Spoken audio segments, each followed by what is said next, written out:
Hi everyone, this is Jay Medona, Assistant Professor of Computer Science and Engineering Department, Dr. MGR Educational Research Institute.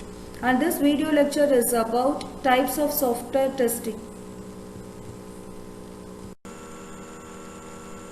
So, what are the types of software testing? So, testing has two types. One is manual testing and the other one is automation testing. Testing a software, manual testing means testing a software manually, that is, without using any automated tool or any script. In this type, the tester takes over the role of an end user and tests the software to identify any unexpected behavior or bug. There are different stages of manual testing, maybe unit testing, integration testing, system testing, user acceptance testing, are all some types of testing. So here the tester uses test plans, test cases or test scenarios to test the software to ensure the completeness of testing. The next, here manual testing also includes exploratory test, that is, the tester explores the software to identify errors in it. So the next one is the automation testing. Automation testing is also known as test automation. Is when the tester writes scripts or uses another software to test the product. It is not done manually. This process involves automation of a manual process. Automation testing is used to rerun the test scenarios that are performed manually by quickly and repeatedly. Okay. These are the two types of testing. One is manual testing and the automation testing. Manual testing, the testing is done manually, and in automation testing, the testing is done by writing some script or already available software testing tools. Using those tools, that software is tested automatically. So the next one is the methods of testing. Here, the first one is the black box testing. In this technique of testing, without having any knowledge of the interior workings of the application, here it is tested. It is called as black box testing. It is tested without having any knowledge of the interior workings. Here, the system architecture and does not have any access to the source code. The tester does not access the source code. He just only tests without knowing the interior working. While performing a black box testing, a tester will interact with the system's user interface by providing inputs and examining the outputs without knowing how and where the inputs are worked upon. So this is about the black box testing. The next one is the white box testing. White box testing is a detailed investigation of internal logic and structure of the code. It is also called as open box testing or glass testing.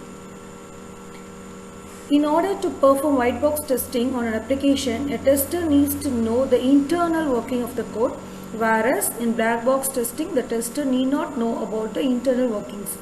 Here in white box testing, the tester needs to know about the internal working of the code. The tester needs to have a look inside the source code and find out which unit or chunk of code is behaving inappropriately. There are different levels on processing this type of testing. This type of testing also include the levels of testing, that is functional testing and non-functional testing. So those are called as the levels of testing. We will see in the next slide. So these are all about the method of testing. Black box testing, the tester need not worry about the internal working of a software or an application. But in white box testing, the tester should know about the knowledge of internal logic of the application code. So these are the level of testing. There are two levels of testing. That are two types and levels of testing. One is functional and non-functional. And functional there are different levels, and in non-functional there are different levels. Let's see one by one in detail. So the first type and level of testing is functional testing. This is a type of black box testing that is based on the specification of the software that is to be tested. The application is tested by providing input and then the results are examined that need to conform to the functionality it was intended for. Functionality testing of a software is conducted on a complete integrated system to evaluate the system's compliance with some specified requirements. An effective testing practice we'll see in the above steps will be explained in detail. Here functional testing follows some specific tests, that is determination of the functionality that the intended application is meant to perform, creation of test data based on the specifications of the application, the output based on the test data and the specifications of the application, the writing of test scenarios and execution of test cases, the comparison of actual and expected results. So these are the steps to be followed in functional testing. So what are the levels in? So here this type of testing is unit testing. This type of testing is performed by developers before the setup is handed over to the testing team to formally execute the test cases. Unit testing is performed by the respective developers of the individual units of source code assigned areas. The developers use test data that is different from the test data of the quality assurance team. The main goal of this unit testing is to isolate each part of the program and show that individual parts are correct in terms of requirements and functionality. Individual unit or component of the software is tested, and the purpose is to validate each unit of the software as designed. And the limitations of unit testing are cannot catch each and every bug in an application, and it is impossible to evaluate every execution path in every software application. The next one is integration testing. Integration testing is defined as the testing of any combined parts of the application to determine if they function correctly. The process concludes with multiple tests of the complete application, preferably in scenarios designed to mimic actual situation. In integration testing, it is done by three ways: bottom-up integration testing, top-down integration testing, and hybrid integration testing, whereas hybrid integration testing is a combination of bottom-up and top-down approaches. So the next one is the system testing. It is a complete and integrated software is tested here. So all the separate units are separately tested in unit testing, and one of few units are combined or integrated and tested in integrated testing, and the whole completely integrated software is tested in system testing.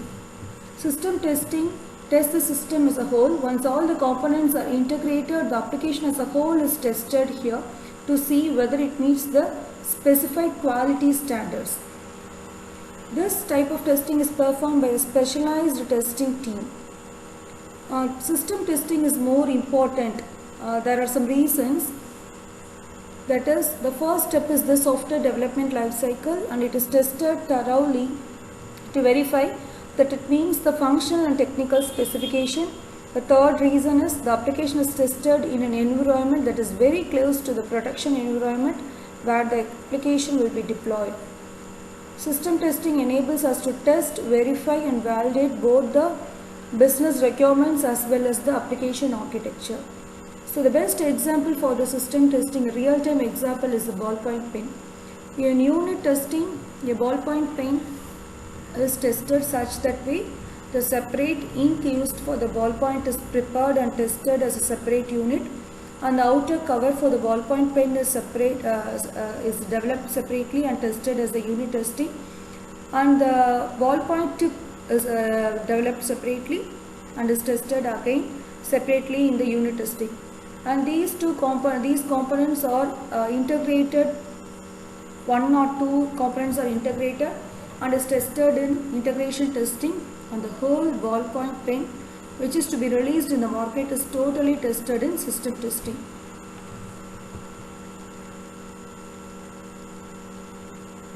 So the next one is the regression testing. Here, to verify, regression testing is used to verify that a fixed bug will not result in any other functionality or business rule violation. If there is any bug is fixed in some place, it will not affect the functionality of the whole system. That type of testing is called as regression testing. Whenever a change in the software application is made, it is quite possible that other areas within the application have been affected by this change. Regression testing is performed to verify this type of testing fixed bug hasn't resulted in another functionality or business rule violation. The intent of regression testing is to ensure that a change such as a bug fix should not result in another fault being uncovered in the application. There are some reasons for this regression testing. The first one is minimize the gap in testing when application with changes made has to be tested. Next one is testing the new changes to verify that the changes made did not affect any other area of application. Mitigates risk when regression testing is performed on an application. Test coverage is increased without compromising timelines. Increase speed to market the product. So these are all about regression testing. The next one is acceptance testing. This is the most important type of testing and it is conducted by the quality assurance team who will gauge whether the application meets the intended specifications and satisfies the client's requirement or not. The quality assurance team will have a set of pre-written scenarios and test cases and that will be used to test this type of applications. Acceptance tests are not only intended to point out simple spelling mistakes, cosmetics errors or interface gaps but also to point out any bugs in the application that will result in system crashes or major errors in the application. By performing acceptance test on an application, the testing team will reduce how the application will perform in production. There are also legal and contractual requirements for acceptance of the system. So the next comes the alpha testing. This alpha testing is a combination of unit testing, integration testing and system testing. This stage is the first stage of testing and will be performed amongst the developer and quality assurance teams. During this phase, the following aspects will be tested. Spelling mistakes, broken links, cloudy directions, all this will be tested. The application will be tested on machines with the lowest specification to test loading times and any latency problems. The next one is called as beta testing and it is also called as pre-release testing. This test is performed after alpha testing and has been successfully performed. In beta testing, a sample of the intended audience tests the application. Beta testing is also known as pre-release testing. Beta test versions of software are ideally distributed to a wide audience on a web, partly to give the program a real-world test and partly to provide a preview of the next release. In this phase, the audience will be testing whether the users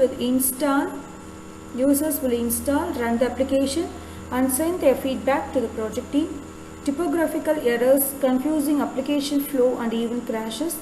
Getting the feedback, the project team can fix the problems before releasing the software to the actual users. More issues you can fix that solve real user problems, the higher the quality of your application will be. Having higher quality of application when you release it to your general public will increase customer satisfaction. So these are all about functional testing and the levels of functional testing. Next we are going to see about non-functional testing. So non-functional testing. It is based upon testing an application from its non-functional attributes. Those attributes are performance, security and interface. So here we are going to see the types of non-functional testing are performance, usability, security and reliability. The first one is performance testing. It is mostly used to identify any bottlenecks or performance issues rather than finding bugs in a software. There are different cases that contribute in lowering the performance of a software. Those aspects are speed, capacity, stability, scalability, network delay, client-side processing, database transaction processing. So all these are used to lower the performance of a software. This performance testing can be either qualitative or quantitative, and based on this it is divided into two subtypes: load testing and stress testing. Load testing. It is the process of testing the behavior of a software by applying maximum load in terms of a software accessing and manipulating large input data. It can be done at both normal and peak load conditions.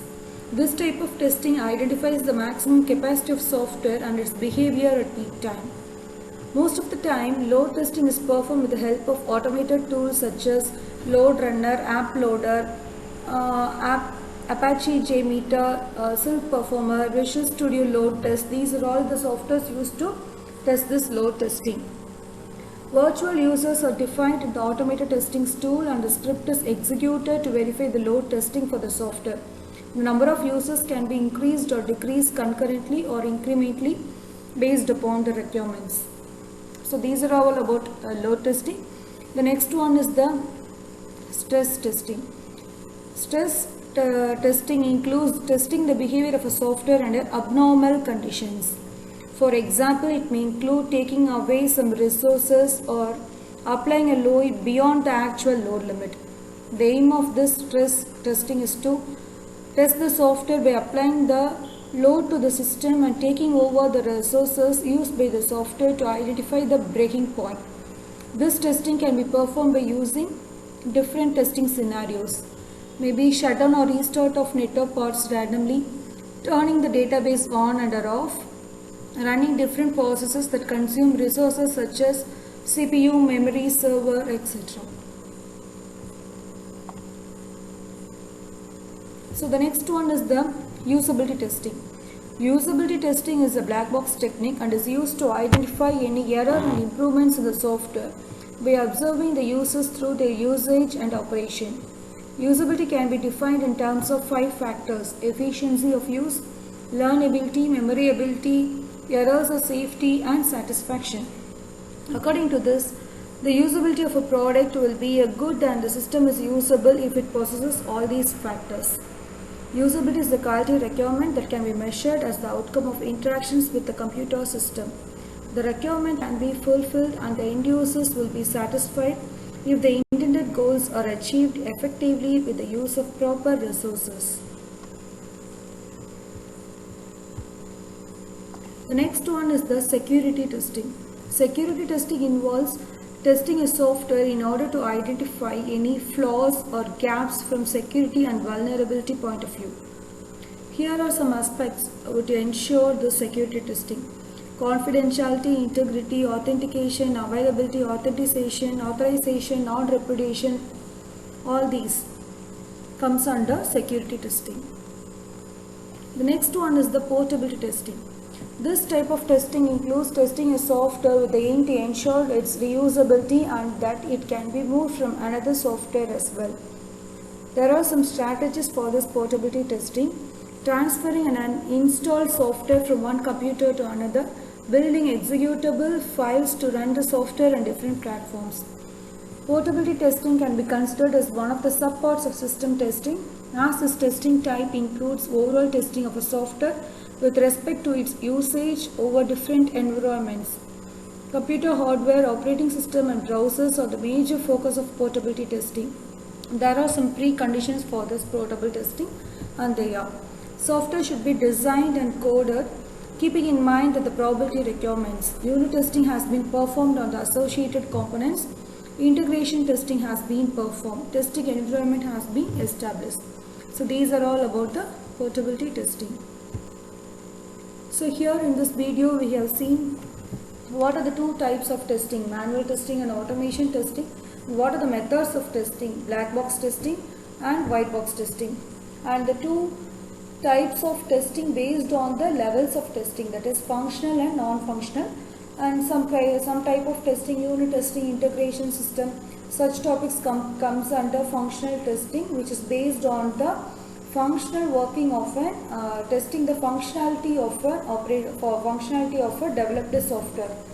Functional testing is based on the testing which is based on the functionality of a software, and non-functional requirements are tested based on the non-functional types of testing. So these are all about the types of testing. Thank you.